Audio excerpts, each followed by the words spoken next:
Tayong dito ng rep na Whirlpool. Ito yung pinaka-model niyan. Ang model niyan WSB. Yan yung pinaka-compressor at pinaka-timer. So problema nito, humina yung lamig sa rep side. Ngayon titingnan natin yung freezer. Ito yung pinaka-freezer niya. Yan, binuksan natin yung pinaka-evaporator yan. Kapal ng yelo. Hindi siya nakapag-defrost kasi no-frost to, dapat yan matunaw yung yelo. So ito yung pinaka-model niya sa loob. Ito yung rep side. Yan.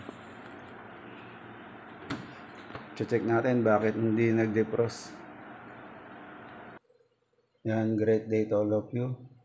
Sa pagpatuloy ng pag-check up natin, inano muna natin yung pinaka-sensor niya.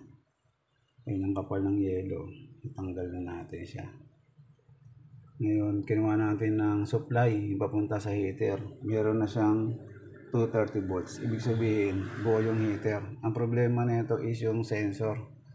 Ayan. Binaypas muna natin para mateste yung heater kung gumagana. Ayan. So, may supply yung tawag dito. Papuntang heater, kuhanan natin siya ng amperahe. Tingnan natin kung mayroon siyang amperahe papunta sa heater.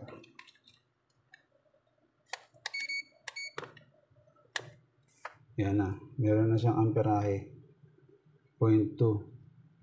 Kanina wala yan eh. Yan. So magde-defrost muna tayo ng yelo, kapal na eh.